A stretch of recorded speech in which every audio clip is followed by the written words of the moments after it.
तो जी कुछ दिन पहले मुझे आशीष चौधरी जी ने एक इंस्टा पे डीएम भेजा। Hello bro, I am Ashish Chaudhary, भाई प्लीज़ एक वीडियो ऐसी बनाओ जिससे मैं अपना टाइम वेस्ट करना बंद कर दूं। तो चलो भाई, आज तुम्हें मेरी लाइफ की एक ऐसी कहानी सुनाता हूं जो कि बहुत कम लोगों को पता होगी। और ये वीडियो स्क्रिप्टेड नहीं होगी, जो बोलूँगा दिल से बोलूँगा।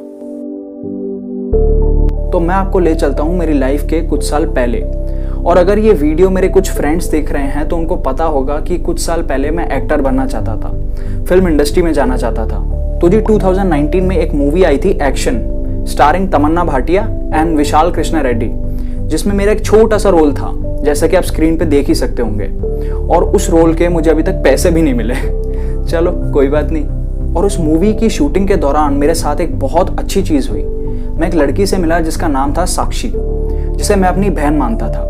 अब भाई हम दोनों के सपने भी बिल्कुल मैच करते थे, हम लोग बिल्कुल सोचते भी लगभग सेम ही थे। और वो दिखने में भी बहुत अच्छी थी और उसकी एक्टिंग तो भाई माशाल्लाह मज़ेदार।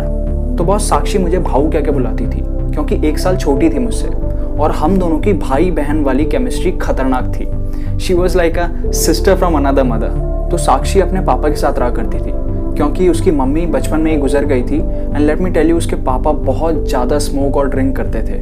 एंड हर फादर वांटेड कि बेटी डॉक्टर या इंजीनियर बने, ना कि कोई actor. You know, typical girl restrictions. तो थोड़े टाइम बाद हम दोनों ने सेम थिएटर ज्वाइन कर लिया था और मैं कॉलेज ख़त्म होने के बाद डायरेक्ट थिएटर ही जाता था। तो भाई मुझे रोज़ घर से कॉलेज जाने में 2 घंटे लग जाते थे बस में, क्योंकि मैं कोई अमीर घराने से तो था नहीं कि कार में बैठा और फटाफट पहुँच गया। तो मुझे रोज़ 2 से 3 बसेस चेंज करनी होती थी कॉलेज पहुँचने के लिए। और मेरे दिमाग में कभी कभी ये ख्याल आया करता था कि मैं कॉलेज से ड्रॉप आउट ले लेता हूँ, क्योंकि मैं वक्त की घड़ी से काफ़ी आगे चल रहा था। बट मुझे मेरे वेल विशर्स अक्सर ये कहा करते थे कि बेटा ये समय भी निकल जाएगा। तो उस समय मुझे रैपिंग का बड़ा शौक चढ़ा हुआ था।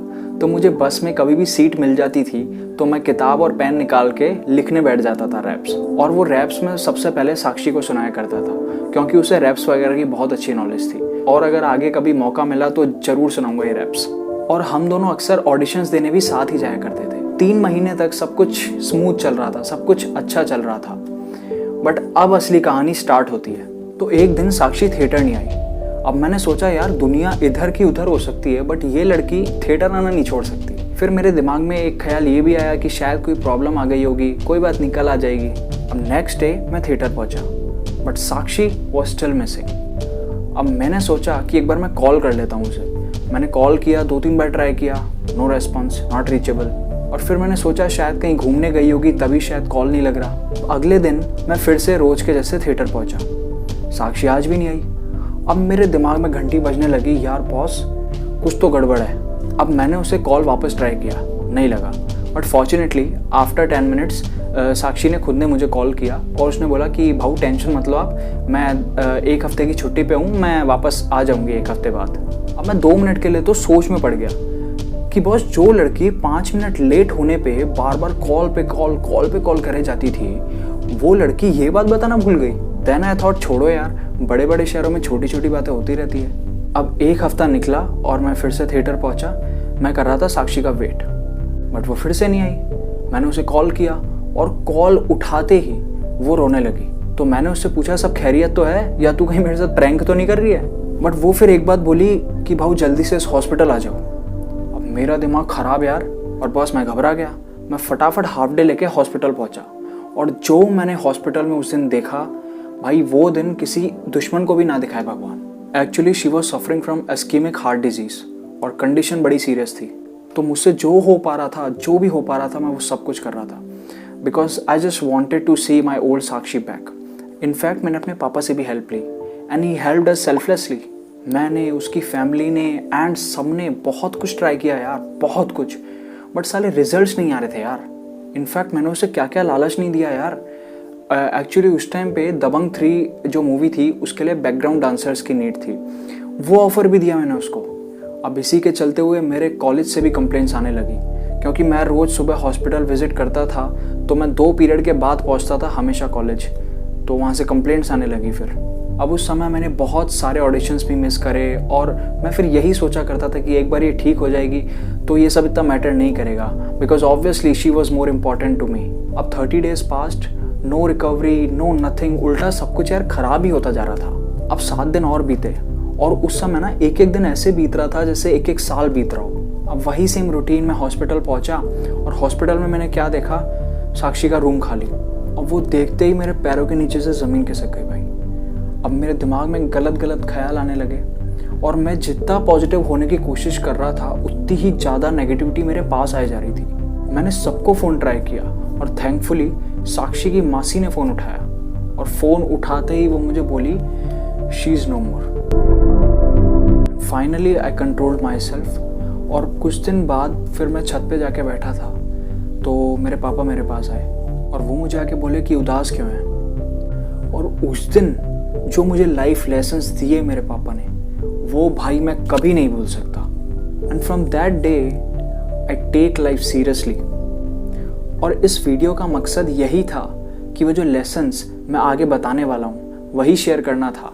बट अगर मैं ये वीडियो बिना स्टोरी के बना देता तो आप में से 99% लोग ये सोच के बैठ जाते कि this is another motivational shit on YouTube. और मुझे ये नहीं करना था।